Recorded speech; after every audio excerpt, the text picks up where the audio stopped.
നമസ്കാരം. NCTVയുടെ വാർത്തകൾ ഇതുവരെ എന്ന ന്യൂസ് ബുള്ളറ്റിനിലേക്ക് സ്വാഗതം. ഇന്നത്തെ പ്രധാന വാർത്താ സംഭവങ്ങൾ നോക്കാം.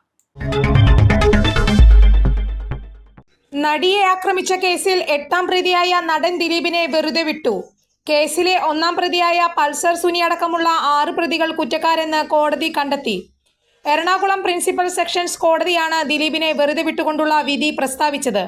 കൃത്യത്തിൽ നേരിട്ട് പങ്കെടുത്ത പൾസർ സുനി അടക്കം 6 പ്രതികൾക്കെതിരെ കൂട്ടബലാത്സംഗം, തട്ടിക്കൊണ്ടുപോകൽ, ഗൂഢാലോചന എന്നീ കുറ്റങ്ങളാണ് പ്രധാനമായും ചുമത്തിയിരിക്കുന്നത്. ഇവയെല്ലാം തെളിഞ്ഞു. കൃത്യത്തിൽ നേരിട്ട് പങ്കെടുത്തില്ലെങ്കിലും സംഭവത്തിന്റെ മുഖ്യ ആസൂത്രകൻ എന്ന് പ്രോസിക്യൂഷൻ ആരോപിക്കുന്ന 8ാം പ്രതിയായ ദിലീപിനെതിരെയും ബലാത്സംഗ കുറ്റം ചുമത്തിയിരുന്നു. എറണാകുളം പ്രിൻസിപ്പൽ സെഷൻസ് കോടതി ജഡ്ജി ഹണി എം വർഗീസാണ് 6 വർഷം നീണ്ട വിചാരണ പൂർത്തിയാക്കി കേസിൽ വിധി പറഞ്ഞത്. കൃത്യത്തിൽ നേരിട്ട് പങ്കെടുത്ത 6 പ്രതികളടക്കം 10 പേരാണ് വിചാരണ നേരിട്ടത്. ആക്രമിക്കപ്പെട്ട നടിയോടുള്ള വ്യക്തിവിരോധത്തെ തുടർന്ന് ബലാത്സംഗത്തിന് കൊട്ടേഷൻ കൊടുത്തുവെന്നാണ് ദിലീപിനെതിരായ കേസ്. എന്നാൽ തന്നെ കേസിൽ പെടുത്തിയതാണെന്നും പ്രോസിക്യൂഷൻ കെട്ടിച്ചമച്ച തെളിവുകളാണ് കോടതിയിൽ എത്തിയതെന്നുമായിരുന്നു ദിലീപിന്റെ വാദം. രാജ്യം ഉറ്റുനോക്കുന്ന നടിയെ ആക്രമിച്ച കേസിലാണിപ്പോൾ അന്തിമവിധി വന്നിരിക്കുന്നത്. കേസിലെ വിചാരണയ്ക്കിടെ 28 സാക്ഷികളാണ് കേസിൽ കൂറുമാറിയത്. 2017 ഫെബ്രുവരിയിലാണ് കൊച്ചിയിൽ വെച്ച് ഓടിക്കൊണ്ടിരുന്ന വാഹനത്തിൽ നടി ക്രൂരമായി ആക്രമിക്കപ്പെടുന്നത്. കേസിൽ നേരത്തെ ജയിലിലായിരുന്ന ദിലീപും പൾസർ സുനിയും അടക്കമുള്ള പ്രതികൾ ജാമ്യത്തിൽ പുറത്തിറങ്ങുകയായിരുന്നു. 2017 ജൂലൈ 10-നാണ് കേസിൽ നടൻ ദിലീപ് പിടിയിലാകുന്നത്. 2017 ഒക്ടോബറിൽ 85 ദിവസത്തിന് ശേഷമാണ് ദിലീപിന് ജാമ്യം ലഭിക്കുന്നത്. 2017 ഫെബ്രുവരിയിൽ അറസ്റ്റിലായ 1ാം പ്രതി പൾസർ സുനി കഴിഞ്ഞ വർഷം സെപ്റ്റംബറിലാണ് സുപ്രീം കോടതിയിൽ നിന്ന് ജാമ്യം ലഭിച്ച് പുറത്തിറങ്ങുന്നത്. 2019-ലാണ് കേസിലെ വിചാരണ നടപടികൾ ആരംഭിക്കുന്നത്. 261 സാക്ഷികളെയാണ് വിസ്തരിച്ചത്. 1700 രേഖകളാണ് കോടതി പരിഗണിച്ചത്. കേസിലെ 3 പ്രതികളെ മാപ്പ് സാക്ഷികളാക്കി. പോലീസ് ഉദ്യോഗസ്ഥനായ അനീഷ്, വിപിൻ ലാൽ, വിഷ്ണു എന്നിവരെയാണ് മാപ്പുസാക്ഷികളാക്കിയത്. കേസിലെ 2 പ്രതികളായ അഭിഭാഷകൻ രാജു ജോസഫ്, അഭിഭാഷകൻ പ്രതീഷ് ചാക്കോ എന്നിവരെ ജില്ലാ കോടതി വിട്ടയച്ചിരുന്നു.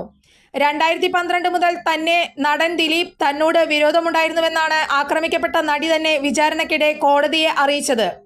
2012 മുതൽ ദിലീപിന് തന്നോട് വിരോധമുണ്ടായിരുന്നെന്നും കാവ്യമാധവനുമായുള്ള ബന്ധം മഞ്ജു വാര്യരോട് പറഞ്ഞതാണ് വിരോധത്തിന് കാരണമെന്നും നടി കോടതിയിൽ മൊഴി നൽകിയിരുന്നു.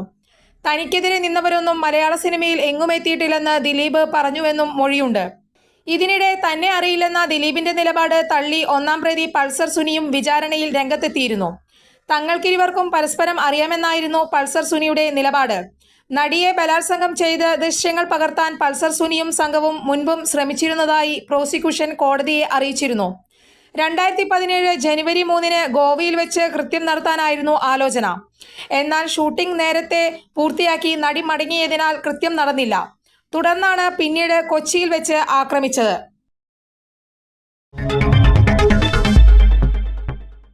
നന്ദിപുരം മാഞ്ഞൂർ കിഴക്കേടത്ത് ഭഗവതി ക്ഷേത്രത്തിൽ ദ്രവ്യകലശം സമാപിച്ചു. ക്ഷേത്രം തന്ത്രി മൂർക്കനാട്ടുമന വാസുദേവൻ മേൽശാന്തി, നന്ദ്യാർലിമന ജാതവേദൻ എന്നിവരുടെ നേതൃത്വത്തിലാണ് ദ്രവ്യകലശം നടത്തിയത്. ദ്രവ്യകലശത്തിന് ശേഷം ക്ഷേത്രത്തിൽ മാതൃസമിതി രൂപീകരിച്ചു. മാതൃസമിതി അംഗങ്ങൾക്ക് കലശം കൺവീനർ സി മോഹൻദാസ് യൂണിഫോം വിതരണം ചെയ്തു. ചടങ്ങുകൾക്ക് ശേഷം പ്രസാദ ഊട്ട് നടത്തി. കമ്മിറ്റി അംഗങ്ങളായ VK രാജൻ, സി മോഹൻദാസ്, ഗോപി പറമ്പത്ത്, ജയൻ ഇളയിടത്ത്, സുമേഷ് നിവേദ്യം, മാതൃസമിതി സെക്രട്ടറി രാജി ഇളയിടത്ത് എന്നിവർ പ്രസംഗിച്ചു.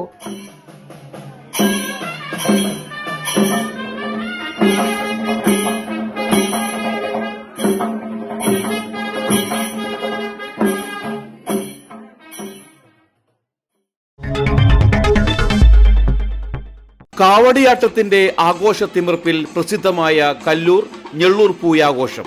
തിങ്കളാഴ്ച രാവിലെ അഭിഷേകങ്ങൾ, വേലേന്തി ഭക്തരുടെ വരവ്, പഞ്ചവാദ്യം എന്നിവ നടന്നു. പഞ്ചവാദ്യത്തിന് കുനിശ്ശേരി അനിയന്മാരാർ നേതൃത്വം നൽകി. തുടർന്ന് 21 ദേശങ്ങളിലെയും കാവടികൾ ക്ഷേത്രാങ്കണത്തിൽ വർണ്ണപ്രപഞ്ചം തീർത്തു. വൈകിട്ട് 3 മുതൽ 6 വരെ 3 ഗജവീരന്മാരുടെ അകമ്പടിയോടെ ശീവേലിയും 50 മേള കലാകാരന്മാർ പങ്കെടുക്കുന്ന പാണ്ടിമേളവും നടക്കും. കേളത്ത് സുന്ദരന്മാരാർ നേതൃത്വം നൽകും. വൈകിട്ട് 6 മുതൽ 6:30 വരെ നാദസ്വര കച്ചേരി, 6:30-ന് ദീപാരാധന, രാത്രി 10:30-ന് കാവടി എന്നിവയാണ് പരിപാടികൾ.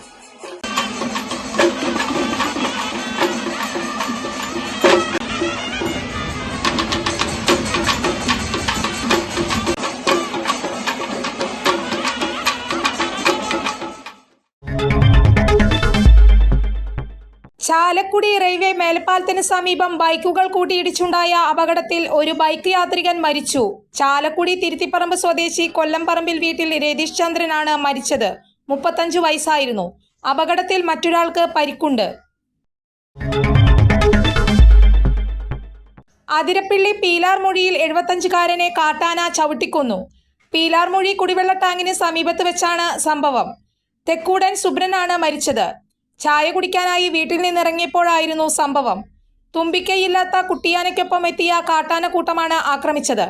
ഏറെ നാളായി പ്രദേശത്ത് രൂക്ഷമായ കാട്ടാന ശല്യമാണ്.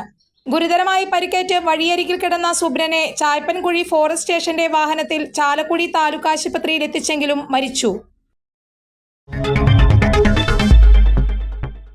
കാലാവസ്ഥ.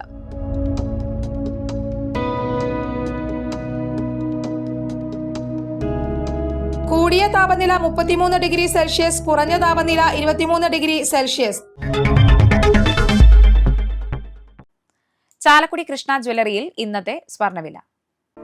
സ്വർണ്ണവില നിങ്ങൾക്കായി സമർപ്പിക്കുന്നത് അപ്പസ്വർണം ആഡംബരവുമാണ്, സമ്പാദ്യവുമാണ്. സ്വർണം കയ്യിലുണ്ടേ അതൊരു ധൈര്യവുമാണ്. Krishna jewellery gold and diamonds, Chalakudy. ഹൃദയങ്ങൾ കീഴടക്കിയ വിശ്വാസം. സ്വർണം ഗ്രാമിന് 11,955 രൂപയും പവന് 95,640 രൂപയും രേഖപ്പെടുത്തി.